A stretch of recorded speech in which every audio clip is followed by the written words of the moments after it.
first. Okay, good afternoon, everyone. My name is Lisa Chavez. I'm Director of Office of Research and Institutional Accountability at the State Bar. This is a joint meeting of two working groups of the Ad Hoc Commission on the Discipline System.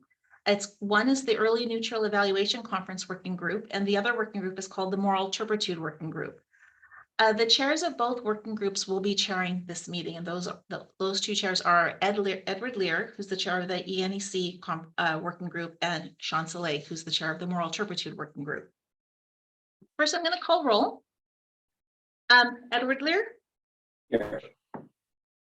Linda Schneider. Judge Wang. Good afternoon. Melanie Lawrence. Here. Sean Saleh. Here. Ellen Pansky. Here. Okay, co-chairs, you have a quorum. Okay, so now I'm going to call for public comment. I will read actually a public comment that we received prior to this meeting by email. But for now, is there anyone in the attendees list who would like to make a public comment? If so, just please raise your hand. Okay, I'm looking at our attendee list. I don't see anyone who's raised their hand. Okay, thank you. Okay, so I'm going to read a public comment that the State Bar received by email. The author, his or her name is N.C. Carlson, Chair of the Consumer Bar. And this is, I'm reading verbatim. This recommends findings of moral turpitude not be totally expunged from a record. Consumer complaints have arisen against attorneys for subsequent and other misconduct. A record is a record. Attorney conduct and discipline considerations should include the historical record, evidence of a pattern, a disregard for rules, and propensity. The mission of the State Bar is to protect the public. Okay, so that's from N.C. Carlson, Chair of the Consumer Bar. Okay, looking back again, I don't see any hands raised in the panelists or any of our attendees list, so we can get started with this meeting. So, okay, so let me just share my slide I share my screen here with our agenda for today. Excuse me for a moment.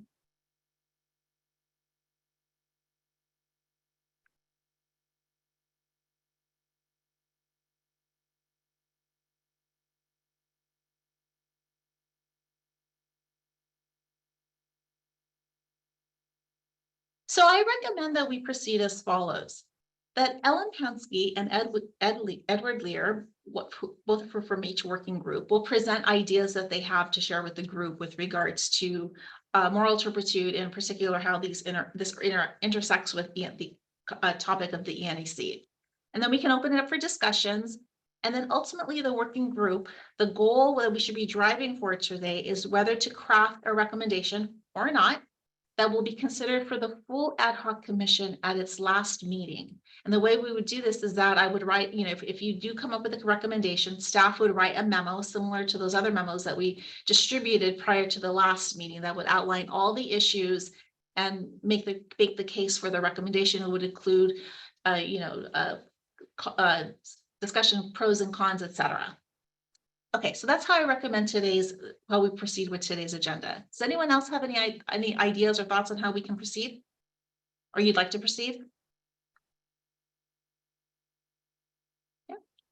Okay, all right. So why don't, like I said, maybe Ed, I know that before we started, you said you wanted to make sure you were clear on like what at the 10,000 foot level, like the issues discussed. Maybe do you want to start there? Or do you want to just you and Ellen just start sharing your ideas? Sure, I'll just give a quick little summary with respect to what I perceive the objective of our meeting, and if anyone wants to chime in and correct me, that's fine. So my understanding is that we are bringing together the two different subcommittees, to wit the ENEC group and moral turpitude group, because there is a perception that there would be a good opportunity to do a moral turpitude type of probable cause hearing at the ENEC level, and that we are here to decide whether indeed that's a good idea that we could recommend to the entire commission or not. I understand that Melanie, on behalf of OCTC, has taken a contrary position. And I understand further that Melanie has memorialized her views. Further, I understand that Ellen and I have memorialized our views in a letter advocating our position as to why we think a probable cause hearing would be a good idea. And that generally we're here today to discuss the merits or not of those two contrary positions. Does anybody disagree with what I've said?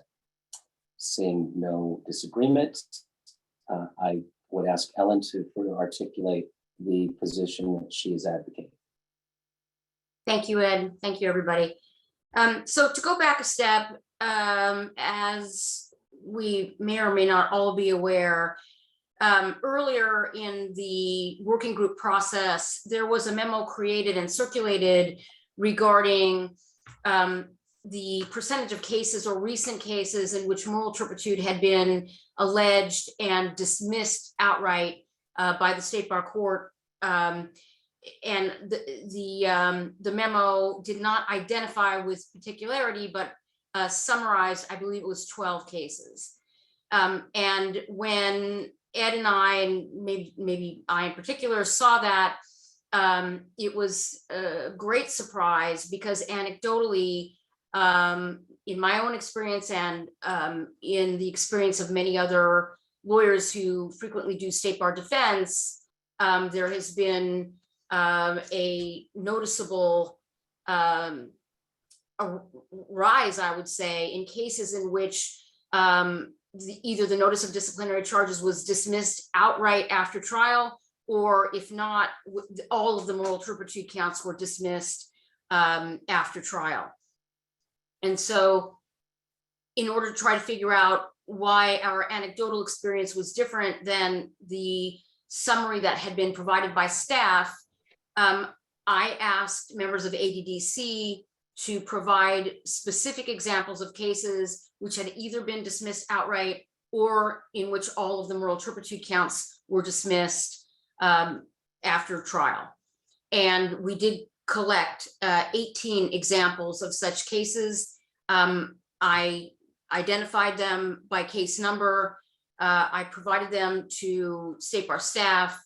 As far as I'm aware, they have not been able to or haven't cross-referenced the cases that I provided with the cases that formed the basis of the earlier staff memo. So as of today, I don't know what the overlap is. I assume there's at least some overlap, but I don't have any specific information to explain the discrepancy.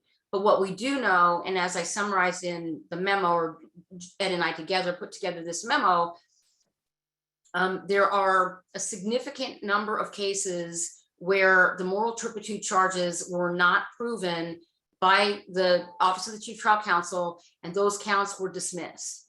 I want to digress here for a moment and respond to the public comment that was read. There's no suggestion here that there would be any expungement of the record or redaction of what original charges were. That's not part of the proposal. I'm not certain why that comment was made, but that is not what we're proposing. Yeah, it's true that the notice of disciplinary charges, once it's filed as a public document, absent some motion to seal the record, which virtually will never happen for a notice of disciplinary charges, those original charges are not going to come off the record in any way.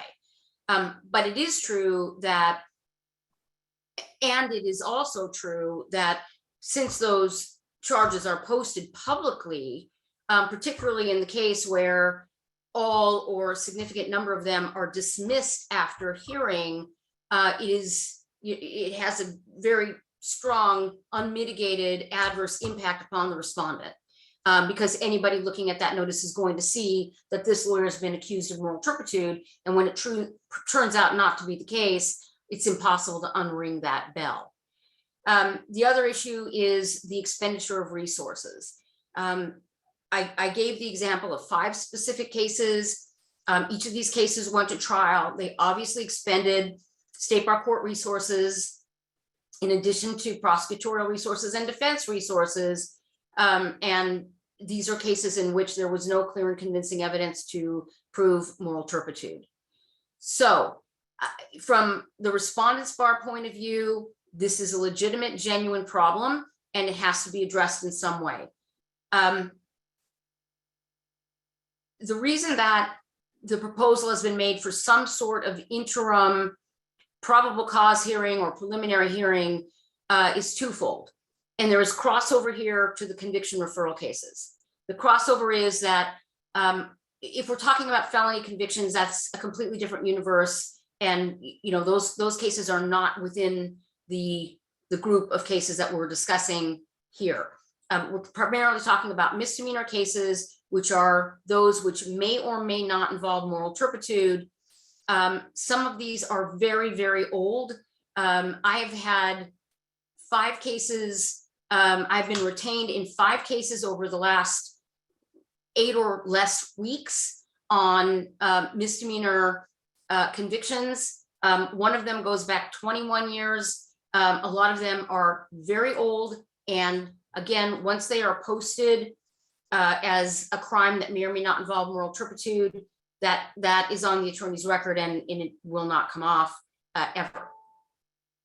So in order to promote fundamental fairness, there should be a way for the state bar court judge to have a greater role in the determination whether there's probable cause to charge moral turpitude.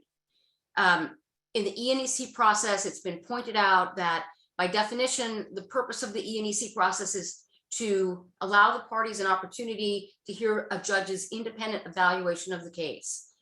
One proposal would be to expand the judicial authority and discretion in the ENEC process to give the judges a greater role, something analogous to what's done in a preliminary hearing in a criminal case, where the judge is involved in supervising the charges that will be filed against a defendant. Again, given the expenditure of resources to take these cases to trial, and given the fact that ENEs are already provided in non-conviction matters, in my view, there's not going to be any additional substantial expenditure of resources to expand the process whereby a state bar court judge is given a greater role in determining what charges should be filed, and in particular, whether moral turpitude charges should be filed. If the moral turpitude allegations drop away, my anecdotal estimate would be that probably 80% of the cases will settle. In a great deal of cases, the sticking point is whether or not the conduct involved moral turpitude. And if that's resolved at an earlier phase, then fewer cases will need to go to trial, and there will be a much lower expenditure of resources. The last thing is, well, maybe not the last thing. I do want to point out that there are numerous other states that still do have a probable cause procedure, including Arizona, Oregon, Illinois, South Carolina, and Washington. We ourselves used to have that procedure in California. So it is not something that has never been done here before. I do want to say one additional thing about the conviction referral proceedings. I do not believe that we will, that it is necessary to go to the legislature to get a change in Business and Professions Code section 6101 in order to institute some sort of interim judicial involvement at an earlier stage before a matter gets filed with the state bar court. The statement that the Office of the Chief Trial Counsel always transmits records of conviction within 30 days, simply incorrect. It's simply incorrect. That is not the case. I'm not saying it's because they don't attempt to do it, but a lot of times, especially when we're talking about the older cases, it's almost impossible to get the records. And in some cases, it is impossible to get the records. And so there is necessarily a delay by virtue of the fact that some of these cases relate to and involve very old prior convictions, and the records are not readily available. And in a high percentage, I don't know what that percentage is, of cases, the 30-day period is not met and cannot be met. Furthermore, and I've said this now several times before, the statute does not require every single conviction to be transmitted. And OCTC has never, literally never, transmitted every conviction for hearing. There is a discretionary analysis that goes on, and there is a determination that if a crime on its face is not one that may involve moral turpitude, then that case is not transmitted. So that will not require any modification to the statute. And it should be the case that the State Bar institutes a new procedure to make sure that fairness and justice are expanded, if you will, to permit respondents an opportunity to be heard before a conviction is transmitted, and they forever lose the opportunity to either defend against that allegation completely or to resolve it for a matter that does not rise to the level of public discipline. So I really encourage the working groups and the commission as a whole to be creative, because as Judge Wang herself has pointed out, the statute itself has some leeway in it. Thanks. Thank you. Melanie, would you like to respond? Sure. I mean, I feel like we've had various versions of these conversations a number of times now. So I guess I will just say to some of the topics that have been raised related to an idea of a probable cause determination prior to filing. I mean, if we're going to liken it to the criminal justice system, those are public that are done, the prelims. The ENECs are confidential. So if there's some idea that the ENEC process should be expanded to include some version of a probable cause hearing, I think that there's a disconnect between the fact that those are confidential and what we see in the criminal justice system is largely public. And that's part of the concern that OCTC has about delaying the filing of charges for too long because it is a public protection issue. I will say also that some of the discussion around the anecdotal experience of people related to cases and charges that have been dismissed, I think really what we can really only focus on is the data that was provided by ORIA that looked at a variety of cases over a period of time to determine whether in fact it was true that moral turpitude is dismissed at a higher rate than other counts. They found that it was not, and that generally speaking, counts and certainly cases are not often, complete cases are not often dismissed. I would be concerned about, in any event, adding to the ENEC process, just because, again, of a time and resource issue for OCTC. And then if we are going to build in some version of a preliminary hearing, let's say somehow we could figure out how to make that public. I think that part of the challenge when we're talking about moral turpitude counts, or frankly, any counts for that matter, is OCTC files charges when they believe that they are going to be able to prove them at trial. But we all know, having tried cases, I'm certain as the judge has heard cases, that a lot of times counts are reliant on witnesses, and sometimes witnesses have challenges and courts make credibility determinations on witness testimony. And sometimes as a result of those credibility determinations, find that OCTC has not met its burden. If there was going to be some kind of preliminary hearing or probable cause hearing, and we were going to incorporate witnesses, I mean, essentially we're talking about building in a mini trial, which I think is resource intensive for everyone, including the court. And I'm not sure how much value it adds in the end. we've talked about the criminal conviction matters and the transmittal of them.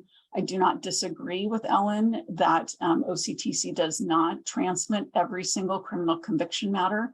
The call of the statute is may or may not involve moral turpitude. And the fact is not all cases may or may not involve moral turpitude.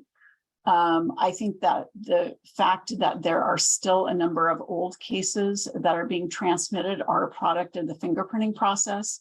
I think over time that is going to be less problematic. I also think that the statute is clear that it is OCTC that is required to transmit when there is a certified copy of the record of conviction, and to the extent possible, when OCTC has that certified copy of the conviction and it may or may not involve moral turpitude, it's transmitted. But similarly, this idea of some kind of probable cause determination prior to the transmittal of a criminal conviction matter, and to Ellen's point about the fact that it's oftentimes challenging to get additional records that OCTC relies on to establish facts and circumstances of crimes. I think the concern is that if we do not have all of the information to present to the court is not going to have a full picture in order to make a determination whether it does involve moral turpitude or may involve moral turpitude, or even, on the other side of that, once that determination is made, what the appropriate level of discipline is. So I just think that it's not a perfect system as it is now, but what is being proposed is not reasonable as the statute is currently written. So I do think that there would have to be some consideration to some kind of statutory changes. Okay, before we move on to Judge Wang, Melanie, follow-up question for you is I heard you loud and clear that you disagree with Ellen's proposal. What do you think is a reasonable proposal in order to, let's say, filter out more moral turpitude cases at the pre-filing level? What do you mean by filter out? Well, what I mean is, so Ellen's position, my position generally is that there are cases that are filed that have moral turpitude allegations that are unsupported. And so what we're generally advocating is we'd like to figure out a vehicle where that would happen less. I don't think we're ever going to be able to totally eliminate meritless moral turpitude allegations, but let's just say that we're going to eliminate some that don't have merit. And nobody's saying that your office is nefariously alleging moral turpitude. We're just saying that there may be some moral turpitude allegations that are not strong enough to file. What's the mechanism to deal with having an adversarial type process that would identify and eliminate moral turpitude allegations that are meritless? And I'm going to just put a little add on to that with involvement of the court. Well, I mean, first of all, I guess I don't agree with the premise that charges are filed that are meritless. I think that the OCTC has made a determination at the time of filing that they can prove the charges. The fact that charges aren't proven later in some cases does not necessarily mean that there wasn't sufficient evidence for purposes of filing. I don't know if perhaps, and I haven't been in an ENEC in many years myself, but so I don't know to what extent the court actually sifts through the evidence or hears any kind of presentation of evidence during the ENECs now, such that they can comment on the strength of the evidence or perhaps some of the concerns that OCTC might want to consider. I recognize that the ENEC process and the role of the court in that process is to make observations and an evaluation, and it's not binding on any of the parties. And frankly, I don't think it should be. The reality is that everybody plays a role in this system, and the court is there to give some perspective to the parties, and it's then up to them how to proceed thereafter. So I don't know that I have a good answer for you, because I don't necessarily share a belief in the premise. Okay, and fair answer, but let me just push back a little bit, which is to say that I believe we all acknowledge that the ENEC process is meaningful and has merit. And I can tell you anecdotally, Ellen can, any counsel who's been involved in the ENEC can tell you that there's a value to the ENECs insofar as there are situations when charges that would otherwise be brought without an ENEC are dropped as a result of the robust colloquy that takes place in an ENEC. And I'm not limiting my comment now to moral turpitude. Let's just say it's a failure to communicate. And there are no witnesses at the ENEC other than the respondent. And there's a back and forth. And the judge may say, well, I don't, OCTC, I don't see merit. And merits, I'm using that term wrongly. I don't see probable cause for the failure to communicate in light of what counsel or respondent has indicated. And I think it's very weak. And so OCTC may go back and say, it is weak. We're going to drop that failure to communicate. So we would all agree that in that context of my hypothetical, the ENEC had value. And I think what Ellen and I are saying is that we want something like that to occur in a moral turpitude context. And indeed it has.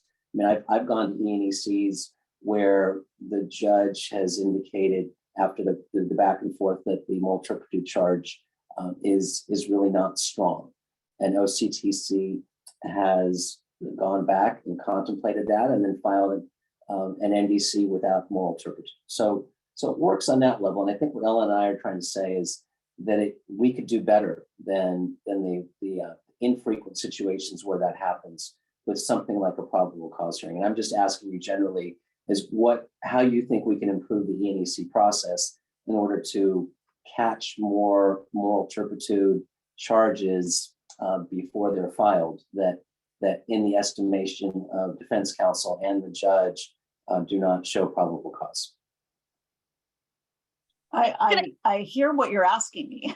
I don't have a good answer for you. Chairs, can I just tell you that Chief Trial Counsel George Cardona is in the Right. audience and he's raised his hand. He's been raising his hand, and Right, so is it okay if I could call on him? Maybe perhaps he's adding some. Sure. Okay, terrific. Okay.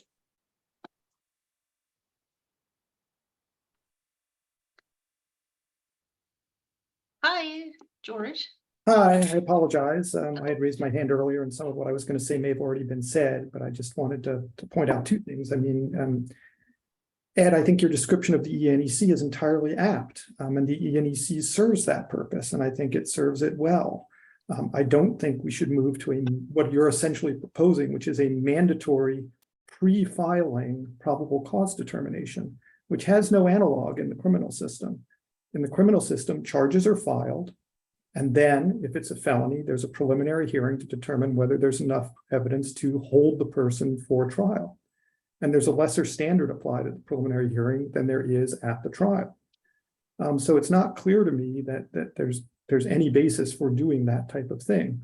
I have no objection to ENECs, and I think ENECs make a lot of sense, and they are useful to both sides. And in fact, they do serve to weed out and provide guidance as to charges with the judge's view after the ENEC, after hearing from both sides as to the strength of the case. In terms of criminal cases, the problem is, Ellen, that the statute as it is currently worded requires OCTC to transmit to the Supreme Court within 30 days of getting the certified record of conviction any conviction that involves or may involve moral turpitude. And so we are under an obligation within those 30 days after we have the certified record of conviction, even though we may not have all of the supporting information. If we think that there's a potential that it may involve moral turpitude, we have to transmit it within those 30 days. And I will note that the legislature just added a requirement in SB 211 requiring us to report on the number and percentage of cases that we refer within those 30 days or that we don't refer within those 30 days. As we've repeatedly said in the past, with that 30-day time frame, there just isn't practically the time to have an ENEC. Now, if we get a statutory amendment and if the legislature agrees, I think we've said repeatedly, we think the ENEC process in criminal conviction matters would be appropriate. But absent that type of amendment to change that time frame so that we have more time to do that, I just don't think that's practical. George, can I ask, is there any time lag between OCTC being flagged the conviction and your receipt of the certified conviction? On occasion there is, so we sometimes, and this is another thing that is somewhat unique to the older cases, on the older cases that we're getting, because of the way we're getting them, there often isn't that time lag. We're just getting the certified records and then we're being in that position. In other cases where we learn of where we may learn of a prosecution sooner and flag it for monitoring to track to see when we get the conviction, we might have earlier.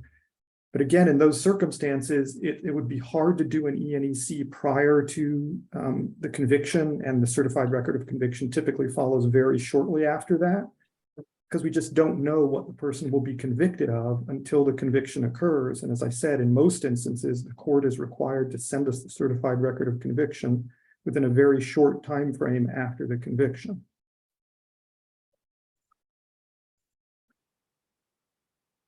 All right, thank you. Judge Wayne, can you chime in as to, with the responses to the comments so far from Ellen and Monty?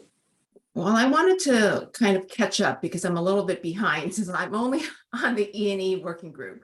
So the moral turpitude, this prelim hearing, I was late in the game and kind of being cued in by Lisa. So thank you, Lisa, for cueing me into this. But I was nodding along when Melanie said she disagreed with the premise, because I think we all have to agree on what the premise is. What is the issue we're trying to address and whether or not the response is appropriate. And I hear, defense counsel, and I understand the concern that this moral turpitude is an amorphous kind of a catch-all that makes it very difficult to settle cases, and I agree. And I looked at the summary, Ellen. I think what we're missing from a premise point of view is review is plenary here. So in the list that was given, some of them were my cases, and I don't want to comment, but it was one court agreeing, or one court saying based on credibility, moral turpitude doesn't lie, and the other court disagreeing. So frankly, one of the cases was the hearing judge giving a heavy suspension and the review department flipping the hearing department on credibility. So I'm not sure how a probable cause hearing would resolve it, because frankly, even if we built it in, it would seem that we would have to build in an interlocutory appeal. And how many times do we go back and forth on this? And how much duplication is there? So the real issue in my mind is you have moral turpitude. You're going to generally have evidence of the body of the misconduct. You're going to have the zero in the CTA account. The question is, based on those circumstances, was there gross negligence or intentional misconduct? That's going to get teased out only at an evidentiary trial. So how would that really work at a probable cause level? I don't see it. And even if what if the hearing department says, no, based on what OCTC presented, I see the CTA violation, but I don't see the moral turpitude. I see the UPL, but I don't see the moral turpitude in the practice of UPL. What does it look like, Ellen? You're the one, you mentioned that this was done before. What did it look like when it was used? So to answer the last question first, in the old days, there was something called a preliminary hearing. It wasn't called a probable cause hearing. And the preliminary hearing was presided over, at that time, this was before the full-time professional state bar court. So as some states still have today, there was a panel of volunteers, they were trained. A lot of people served as state bar, they were called referees, for decades. And there was a review department that was the equivalent of the current review department, except it had 15 members. And so it was a very well organized, structured system, although not a full-time professional judicial officer system. And before a notice of disciplinary charges was filed, somewhat similar to the way the E&E is now, the trial counsel would draft a notice and there would be a brief hearing. Usually the hearings were not more than an hour or two, again, similar to the way an E&EC is now. And there were no witnesses, although the respondent was permitted to attend. I think typically the CWs did not attend. And the judge would review what the facts were that were being alleged and look at what the proposed allegations were. And the judge would make a determination whether there was probable cause. That term may not have been used, but whether the charges that were proposed to be filed were likely to be proven by clear and convincing evidence to a reasonable certainty. Wasn't a lengthy process. I mean, I don't think that we're talking about a mini trial, so that's not what's being contemplated here. But as it stands now, it's a unilateral process by the Office of the Chief Trial Counsel. And my concern is to answer Ed's question the way, if we're talking just about strengthening the current process, my answer to that is there are continuing issues. One issue is that the deputy trial counsel or even the senior trial counsel who appears at the ENEC is not the ultimate decision maker on a case. So you go to the ENEC and the response of the person representing the Office of the Chief Trial Counsel is, I have my marching orders and I cannot deviate from what I'm told are the parameters of settling the case. Second issue is, again, anecdotally, but I've been doing this for a very long time and I do E&Es on a regular basis. I settle a lot of cases at E&Es. If the judge says, I see that this is a case that may involve moral turpitude, or I think that the trial judge will find moral turpitude, at least where the respondents represented, that is taken seriously. Conversely, again, no offense meant, conversely, there are many times when the ENEC judge says, I do not see moral turpitude here. I do not think that moral turpitude should be charged. And that evaluation is ignored. And that is part of the problem. So part of the problem is that the weight of the judge's analysis and evaluation of a case is not given, the meaningfulness that it should have. And I don't know that there's a way to. I agree with that, generally speaking, Ellen, but as a judge who sits in conducting E&Es, I don't disagree with you, but I think it still goes back to the issue. OCTC generally, in terms of bringing the case to the court, the conduct has happened. Whether or not that conduct rises to moral turpitude is a weighing of the facts and circumstances and credibility to determine what the scienter is. So I just don't see how that gets sussed out in a probable cause hearing when we do have to look at the facts and circumstances. I hear your frustration. I just don't see how that will get us to a better place. It just, to me, seems like we're adding an extra step that doesn't necessarily make the system more efficient. My frustration, frankly, from my view of it is, and correct me if I'm wrong, George and Melanie, when a complaint comes in the investigation stage, OCTC is tasked to determine the charges without assessing credibility. In other words, they're supposed to believe the complaining witness, and I'm not saying that's wrong or right, but Melanie's looking at me askance, I'm completely wrong about this. I don't know if there is discretion in taking the complaint and saying, I'm going to charge this only as a CTA violation and not a 6106 misappropriation. Well, so I would say generally part of OCTC's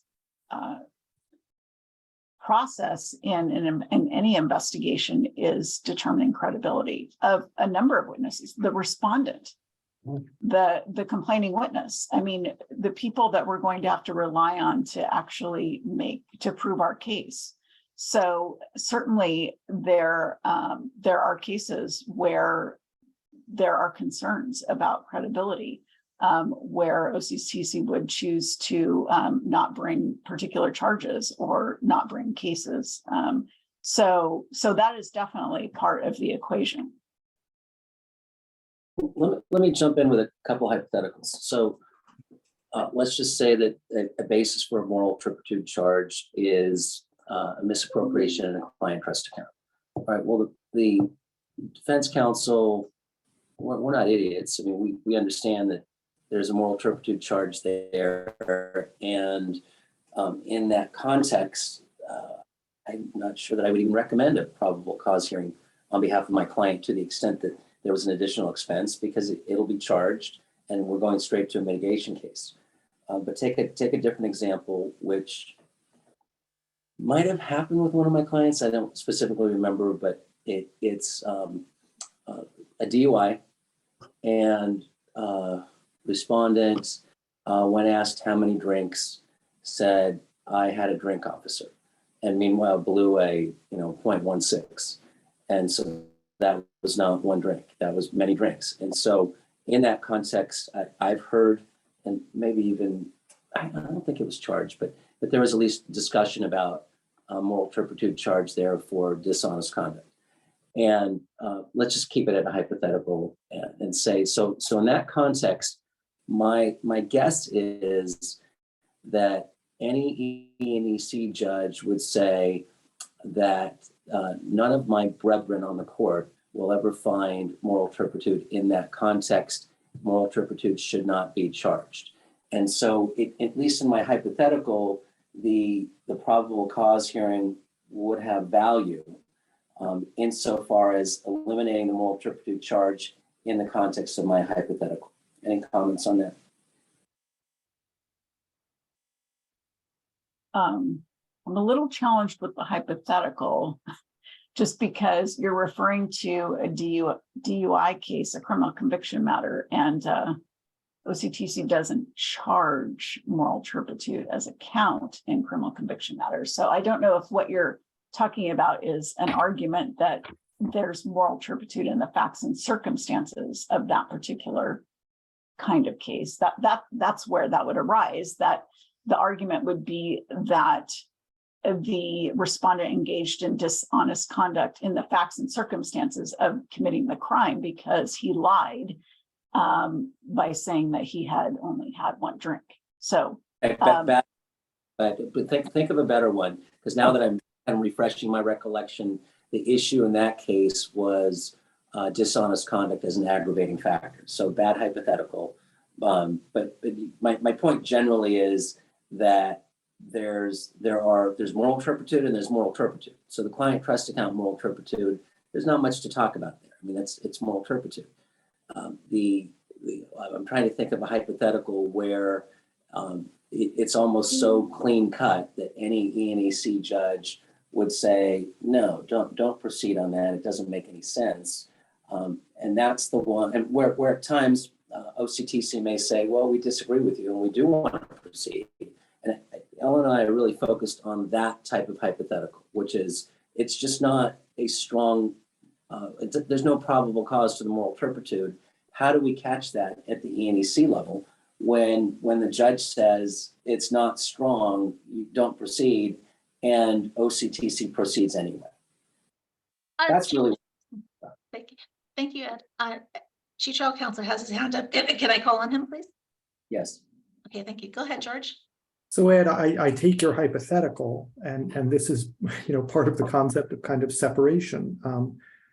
In many instances, if a judge tells us at an ENEC, I don't think that any of the judges on the bench would find this to be moral turpitude. We will take that back and say, okay, take a second look and say, okay, fine.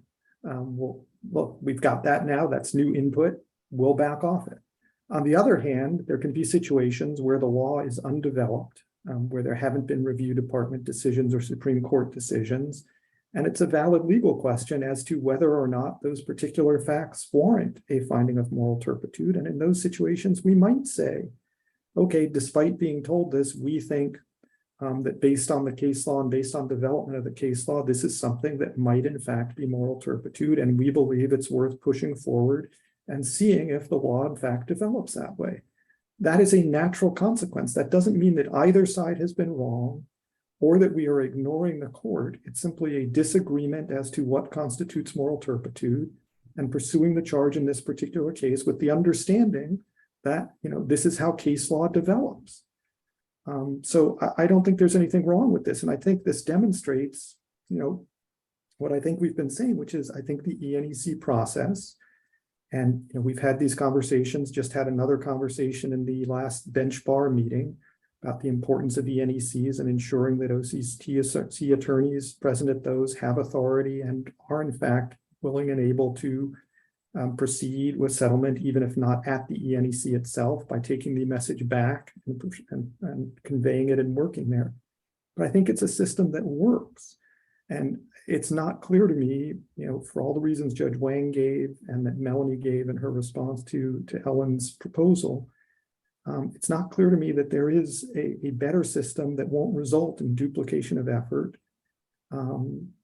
without really accomplishing anything more than we do now.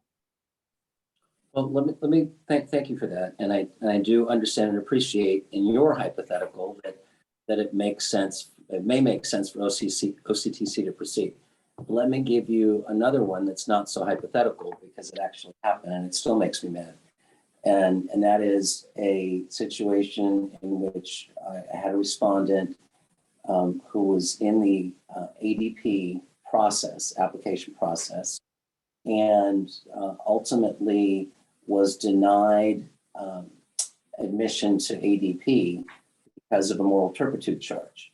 And I understand that's how it all works. And I was advocating on my client's behalf that the moral turpitude charge was without merit and shouldn't be a way to keep my client out of ADP, which is really where he belonged.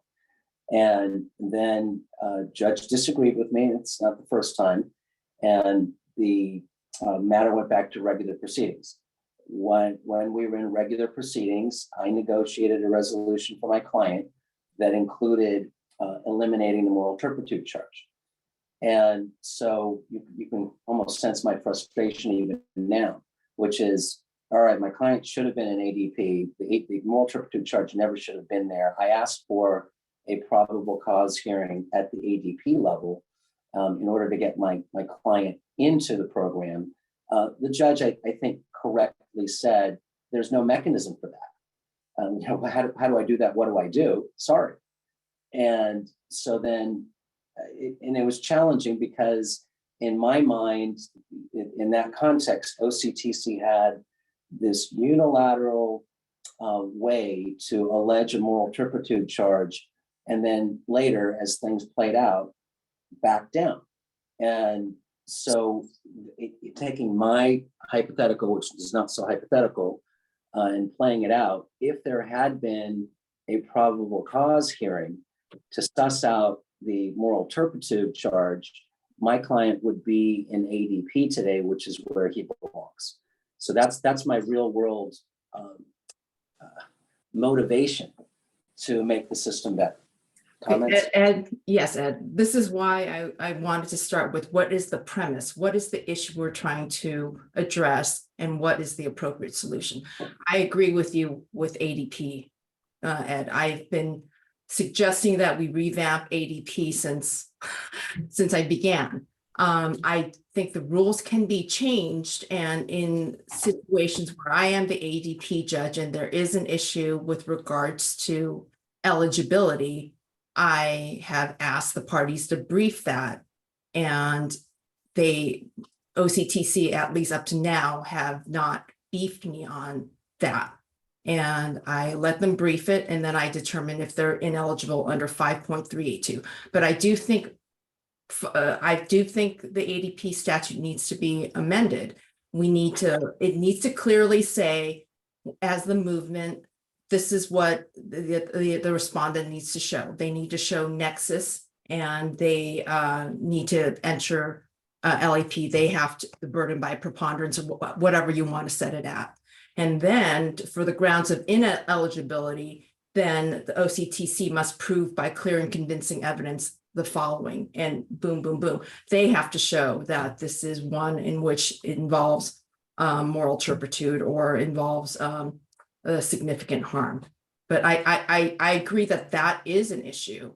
And I think the appropriate fix is to amend the ADP statute. And in terms of, since we're talking about all these different concepts in this combined working group, I do think we need to find a process to do E&Es for criminal conviction cases. So those two propositions, I do see there being issues and that solutions need to be addressed. But your first premise about the probable cause hearing, I'm not sure that is the appropriate fix to the concerns of counsel and being able to resolve these matters in a timely and fair fashion. Ellen, any comments? I have a few comments. I want to make sure, just following up on the ADP issue for a moment, that everybody understands you never get to the judge for a determination whether there's moral turpitude before the parties are required to enter into a stipulation. And if OCTC refuses to stipulate unless there's a moral turpitude violation stipulated to, then the matter doesn't proceed forward. If the respondent stipulates to moral turpitude, that's a disqualifier, and the respondent can no longer be an ADP. So that needs to be fixed. That's not how the system was created, and it shouldn't work that way.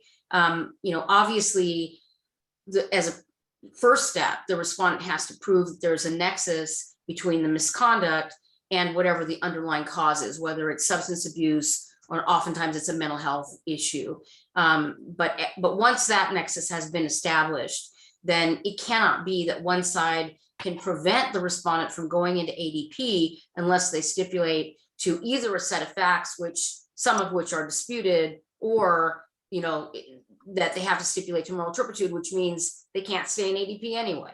So that does have to be fixed. Well, let me clarify. It has to result in significant harm to one or more of the clients or to the administration of justice, and involves moral turpitude. So again, I make the parties brief it, and no one's beefed me on it. I've read that into the criteria, but I do think it needs to be clarified. And then with respect to the probable cause hearing, I like to reach consensus. So, I would prefer to try to come up with a solution rather than, have two opposing views. If I heard Judge Wang correctly, I think that the respondents bar and Judge Wang do agree that the E&C process should be strengthened, not just with respect to adding it for convictions, but strengthening it so that it is identified more like a pre-file or as a pre-filing settlement conference, and not just let's get together and chat with the judge, and then we can either give credence or disregard what the judge has to say. The point of it, and in practical effect, again, at least in my experience, has always been that the purpose of going to an ENEC is to try to get a case settled before it gets filed. And there's lots of reasons from the respondent's point of view to do that, including that the costs jump up after the NDC gets filed. So it is typically a process in which the respondent is strongly motivated to settle the case, to compromise, to reach some sort of, you know, agreement and get the case resolved. And I don't think anybody can disagree with the idea that if more cases were settled at that level, it would not create a burden or additional expenditure of resources. It will result in a lower expenditure of resources, obviously, because then the state bar court won't be burdened and the case won't be tried, and you won't have to have a second settlement conference before trial and so forth. So at a minimum, I'm promoting that we come up with a proposal to strengthen the E&E process. Melanie? Oh, it looks like George has his hand up. Oh, sorry.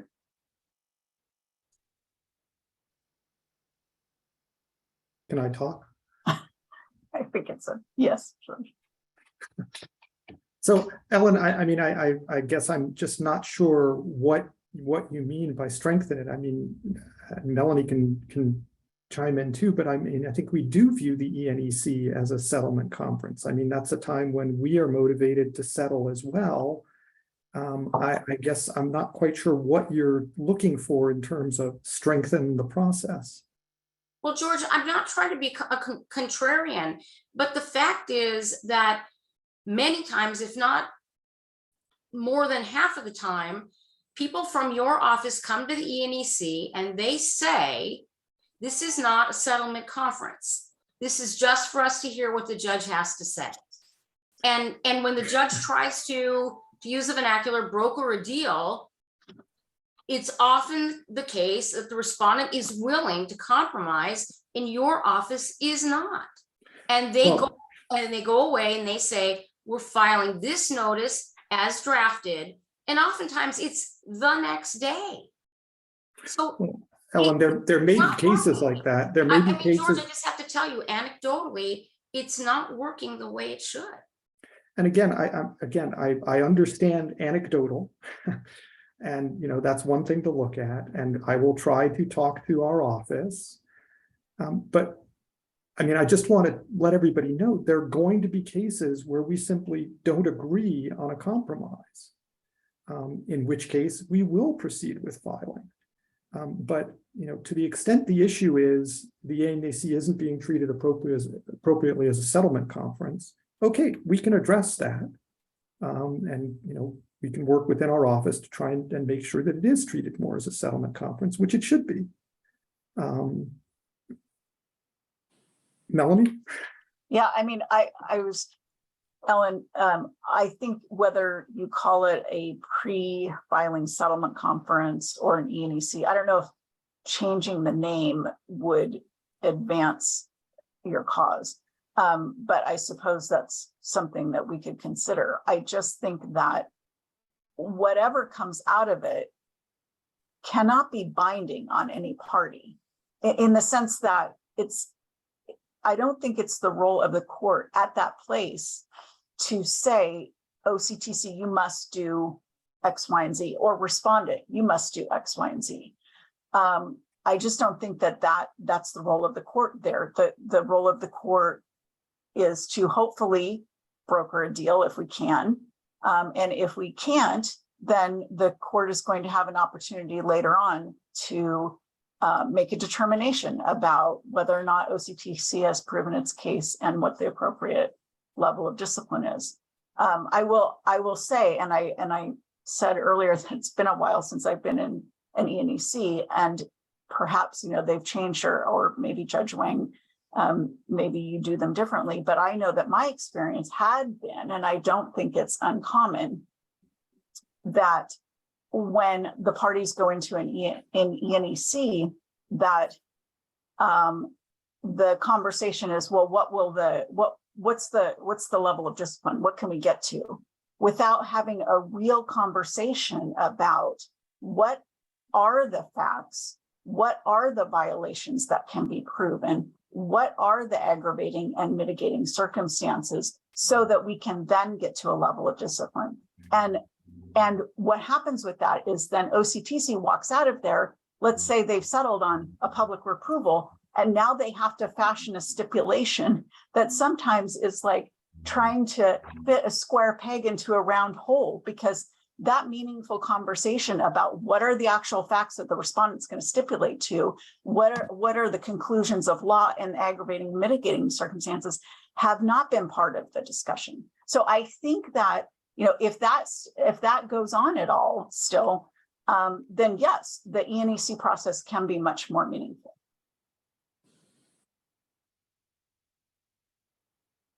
Well, I think that most of the judges do look carefully at the facts. I can't think of a single ENEC I've had in years where the judge hadn't read carefully everything that was submitted to them. And oftentimes the judges have additional questions regarding what the facts are, and sussing out credibility as well. So I do think that the E&Es are treated very seriously in terms of not just level of discipline, but, you know, what are we agreeing to here, and let's all be on the same page about it.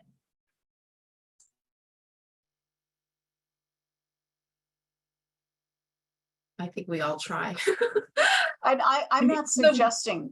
The Sorry. way I do view the ENEC a little bit differently from the settlement conference. I do try to settle at the ENEC, but the difference to me is it's a little more subtle, because at an E&E, charges haven't been filed yet. So I do feel I have a stronger, I'm in a from an ethical standpoint, that I can express my views a little bit more strongly. Yeah. I can say, Melanie, do you really think you can prove, you know, counts 2 and 3? Isn't one more of a lesser included, a 4? Why did you file it this way? At a settlement conference, I try to be a little bit more careful because of the separation of powers. So the charging decisions have already been made, and I still try to settle the case, but I try to be a little bit more cognizant of how I express my views. I don't know if that affects what you folks have been talking about in terms of, because I wasn't part of these earlier discussions, so I'm not really sure, Ellen, what you're trying to accomplish. Well, I think the respondents bar is trying to accomplish more judicial involvement at an earlier stage. The premise is Right. that that it seems to the respondents bar that there's an imbalance of power which is inappropriate, and that the way to rectify that is to have more judicial involvement at an earlier phase. And George, I agree with you, obviously 100%. Some cases are not going to be settled. They're not capable of being settled, and those cases have to be tried. So, you know, the goal is not to settle everything. The goal is that, you know, I would say the vast majority of cases, the parties are actually quite close. And oftentimes the tipping point is whether you're going to include moral turpitude. Oftentimes the level of discipline is agreed upon. And, you know, sometimes it's everything else, but you're somewhere between a reproval and a suspension.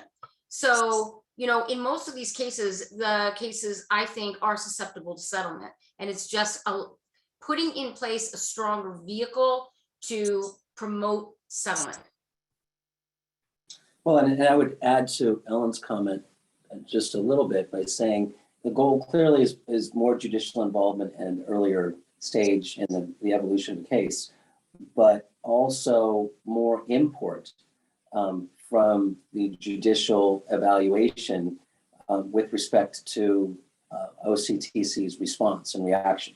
Because I have had and heard of situations where at an ENEC judge makes a certain recommendation, and it's doesn't seem like it's really moving the needle with OCTC. And I think that's why Ellen and I have come up with this idea of the probable cause hearing, because there's no way that we could otherwise force OCTC to adhere to what the judge is saying, even though at least 2/3 of the people in the room think that what the judge is saying is correct. If OCTC doesn't buy in, there's no settlement.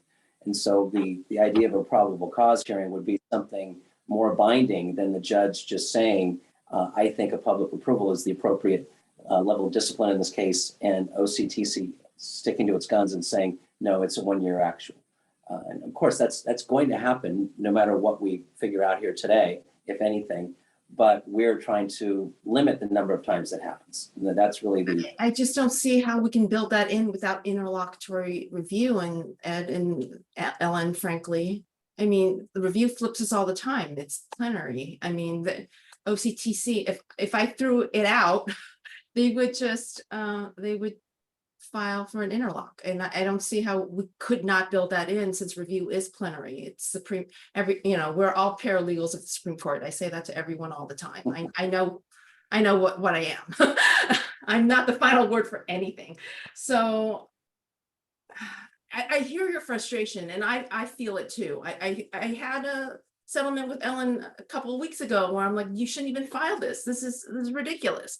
And I say that all the time, and they file it, and good luck. And, hopefully I wasn't wrong and the assigned judge agrees with my assessment, but I really don't know how to build that in when we are in a plenary review system. okay. So here we sit. Not having I resolved wish we could do plea opens, frankly. I don't understand redundant charging. I don't understand alternative charging. So when I'm doing a settlement conference, I'm like, your gravamen is this, but you have 12 counts. If you filed it as the 3 count that, that it should be, and we land somewhere around there, that would be the appropriate result. But oftentimes the prosecutor will say, but I can't prove all of these counts. So no, I need, respondent to admit to culpability on all these counts, even if the level of discipline is the same. And that, George, if you want to think about that from a policy perspective, I would invite you to take a look at that. You have a criminal background as well. And that's what, you take the lead charge, the lesser included, it's kind of incorporated. The public isn't deprived of any, public protection issue when, the true gravamen is accounted for in that count. So. I hear you, Judge, and I will, that is something we are looking at along with a number of other things. question. Let's assume that we will not have consensus today, at least, on the idea of a probable cause hearing at an ENEC. Is there some lower ask that is for which you would advocate? Are you talking to me or Ellen? Yeah, who are you asking? Because I'm not advocating anything. Yeah. I mean, I just put forward a proposal. I am happy to prepare a new proposal, which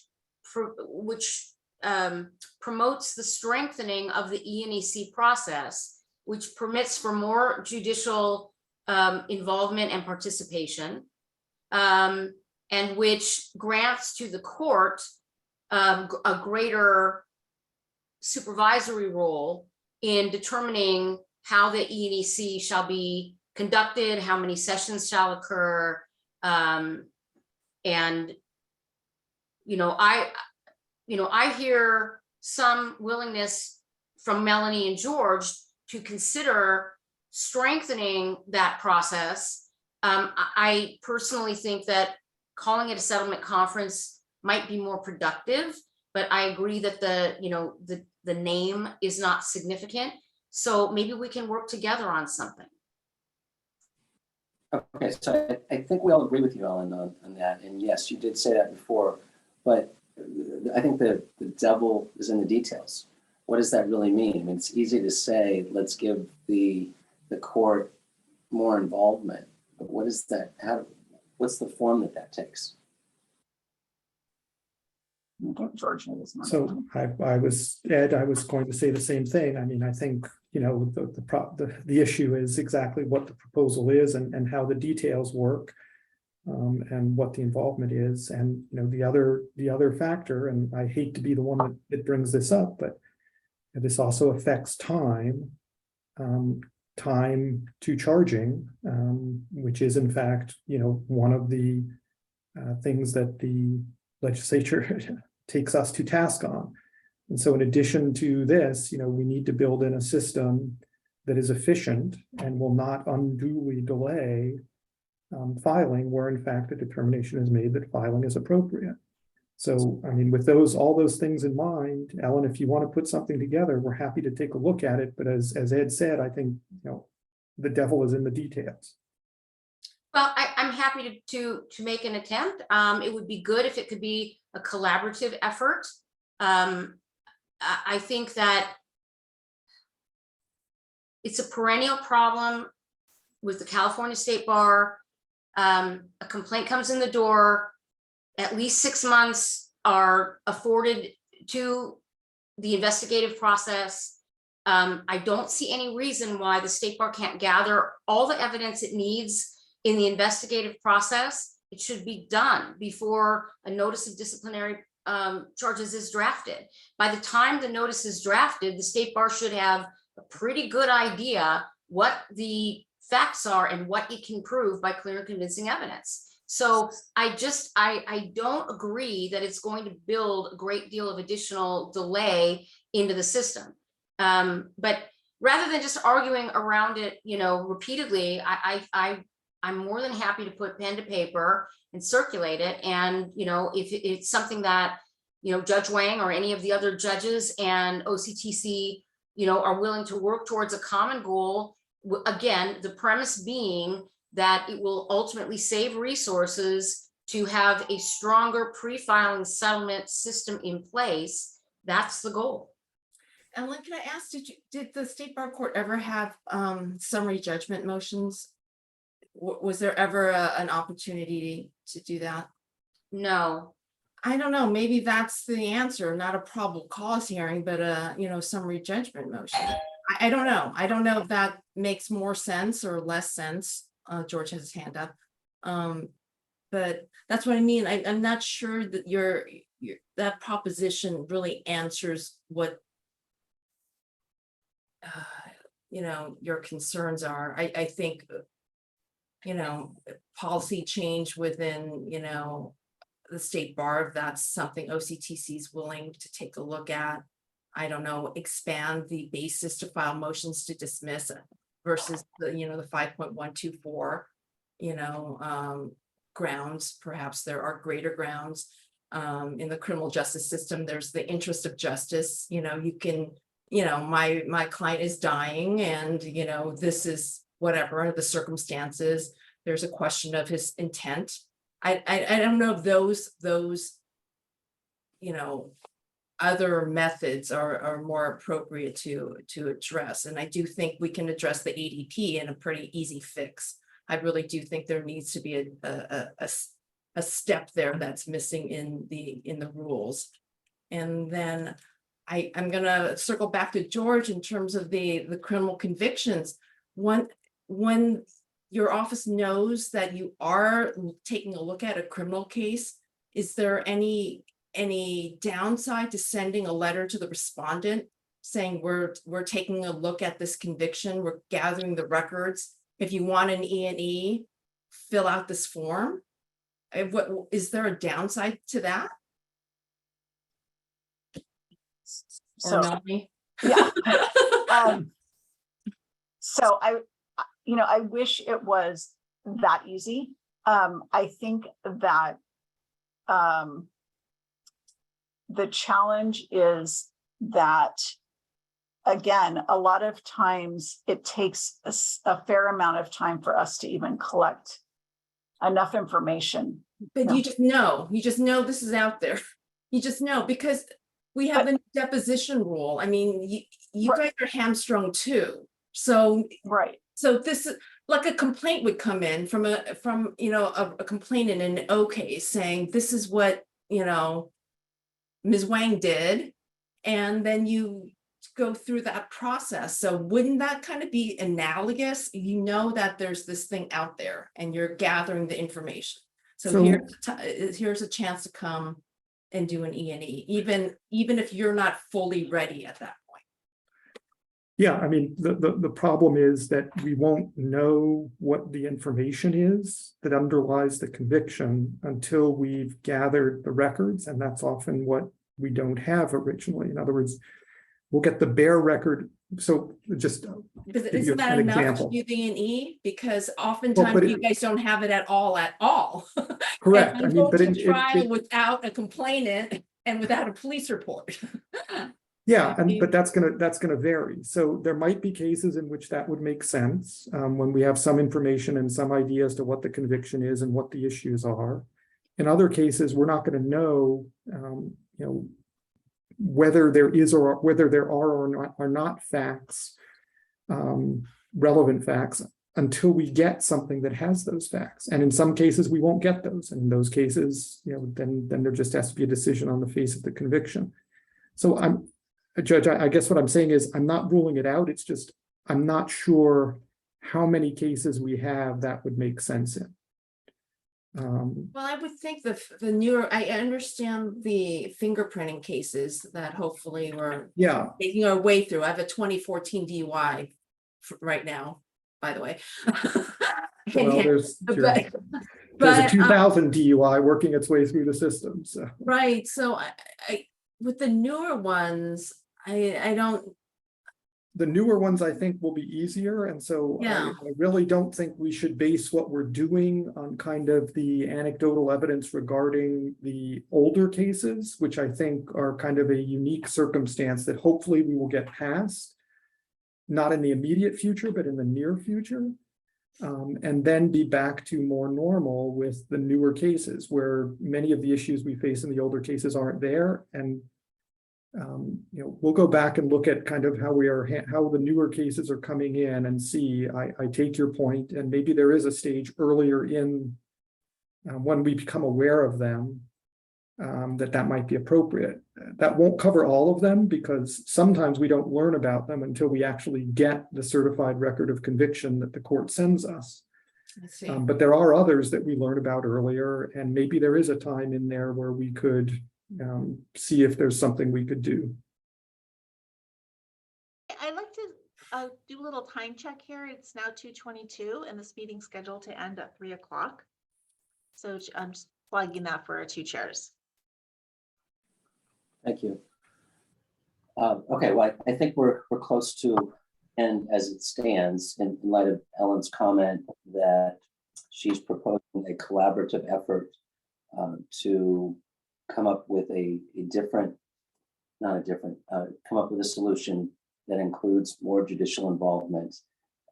And as I've heard by the different speakers, devil's in the details, so that Ellen and the group in a collaborative effort would get into the weeds with respect to figuring out the more judicial involvement component of this, and we'd work from that. And so the detail I suppose that we should sort out right now is a timetable and exactly how we would go about this. And at least I would propose initially that I work with Ellen in putting together a draft for review by George and Melanie and Judge Wang, and that we would then share I guess we could create a Google Doc or just pass around red lines so that we could then collaboratively come up with a proposal that would then be forwarded to the bigger commission. And question for Lisa what is the timing on when a draft proposal would need to be shared with the greater commission? Okay, so first, let me share that you cannot collaborate on any type of Google Doc because that would constitute a violation of meeting rules.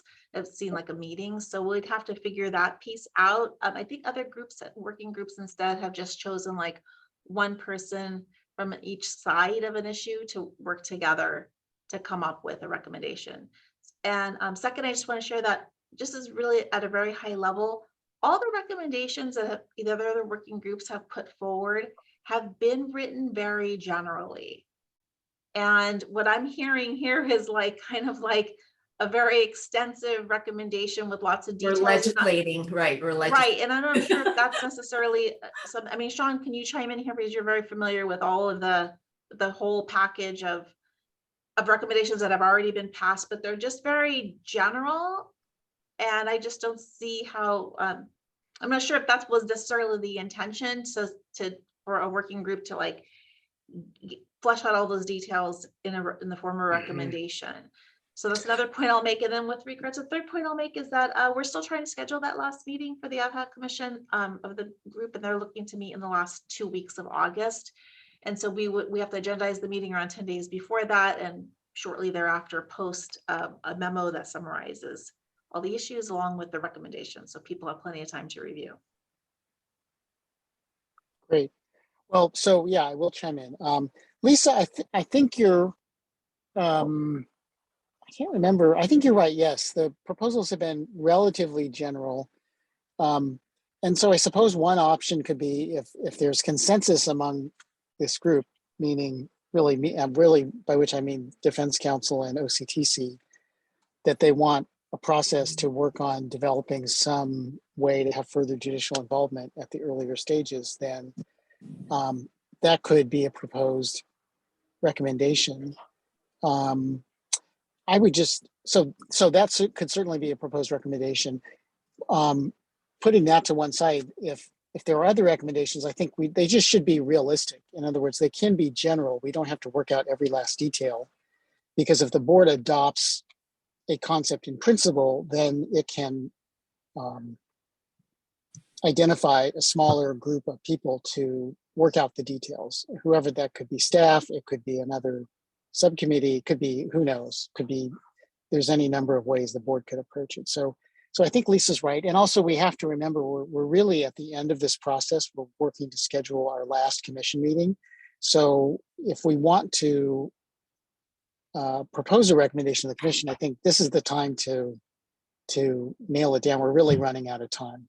So that doesn't mean you can't make further proposals to the board in the future for change or whatever, but I think it's time to kind of boil down to something concrete and written you want to put in front of the commission. I think George has a comment. Okay, George, go ahead. So first, I'm not a member of any of the working groups, so I can easily work with Ellen without violating any of the meeting rules. Second thing I was going to say is, it seems to me that what we are agreed on is that we agree that there should be some consideration of how to make the ENEC process more effective as a settlement vehicle with judicial oversight. And it seems to me that's what we're all saying, and that's what we can agree on. And to the extent we want to have the ad hoc commission say, we recommend that there be further study to try and arrive at proposals that would accomplish that, I think that's fine. And that gives us then the leeway to work on that. Makes sense to me.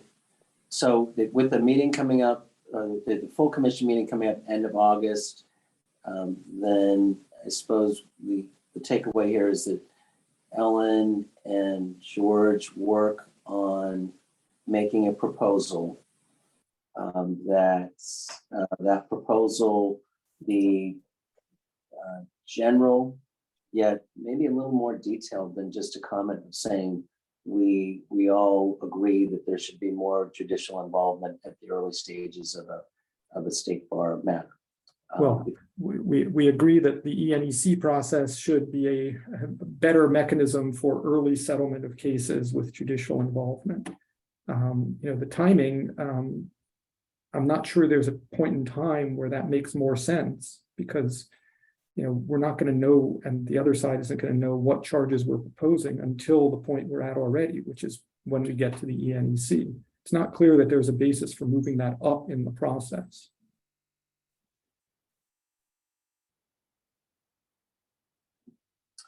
Any other comments?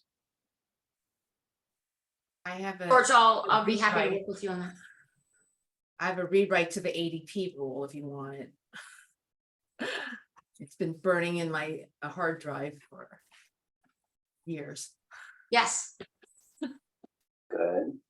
Ellen, any comments? I've said I will work with George and we'll try to get something out by, certainly by the end of this month and perhaps earlier. And I just want to say with regards to proposal, Ed, it's more like, the memo will include all the reasons for the recommendation and as well as dissenting opinions for the recommendation. So that's where all the reasons will sit in that memo. Okay, so whatever you write up, Ellen and George, that's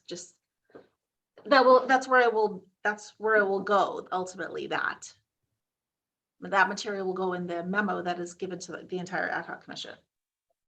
Okay, good. Okay, good. Well, I think this was a good meeting. People articulated their views really well, and we came to a consensus, which I think is great. And so, thank you everybody for your participation. Wait, sorry, Ed. So, I'm trying to close the loop on the ADP piece. I understood that Judge Wang has had a proposal burning on her. My hard drive for years. Yeah, the Hard- the rule needs to be rewritten. Okay, I mean, do you want to just, Judge Wayne, we can just type, write one up right here. And the group can just, if the group agrees, then it's now one of the recommendations that will go forward. Well, I'm not, Yeah. I'm not sure any of us have had time to think about that or look at it. And Judge Wang, if you want, Okay, I'm happy to take a look at it and give you my thoughts. Sure. okay, so I'll facilitate that sharing of I'll materials. Okay, send it to Lisa. okay, no, I don't know, I got the impression that there was like consensus. Okay, sorry. Well, my proposal would be that the issue of ineligibility the parties are allowed to litigate the issues of ineligibility for the court to determine, which is pretty innocuous. Because right now it's unclear, there are these factors for ineligibility, and as Ellen and Ed pointed out, one of the precepts, the preconditions for entering ADP is a resolution. So you have to produce a stipulation. So if the parties are agreeing that there was moral turpitude and significant harm, if OCTC is insisting those two things must be stipulated to, then that by itself knocks a respondent out. So right now it reads grounds for ineligibility are as follows, but it doesn't say who's making that determination. But because there's a separate requirement that you must enter a stipulation, there's this natural tension. So the way I read it to effectuate the State Bar Act is I require the parties to brief the issue, even though that's not how the rule, the enabling rule of the State Bar Act reads. Does that make sense? Okay, well, Ed and Ellen are following me, and Melanie probably disagrees with me. I don't know. I think it's something to explore. It would just be really helpful, like when you pull up your write-up, it's like, what recommendation, like, is it a rule change? Is it a Right, a procedure rule change, change, policy change? a rule change to clarify that the parties may litigate the issue of ineligibility with the program judge. I mean, I would just That would say be that, useful. yeah, it might be something, especially if OCTC has an opportunity to take a look at something like that, that could be considered outside of the ad hoc commission. Right, that's why I haven't brought it up in our commission. I think at the very beginning of the commission, I said I would like one of the areas to be taken a look at is expanding ADP, but that just did not get traction. But that was something I was hoping we would look at as a commission. So I tend to agree with Melanie. I think that's something we can take up separately because it is kind of separate. And again, I'm happy to take a look at what you have. I understand what you're saying and I understand the issue. And I think there's probably some way we can work that out. On the other hand, if it's something that is easily agreed to, I would like to see it be part of the commission's recommendations. I don't think this is really controversial and it is important, and I'm not sure how it got overlooked. So, you know, we have legislation that addresses the fact that substance abuse and mental health problems are very serious in the legal profession, and are a factor in many disciplinary cases. So it comes squarely within the commission's charge.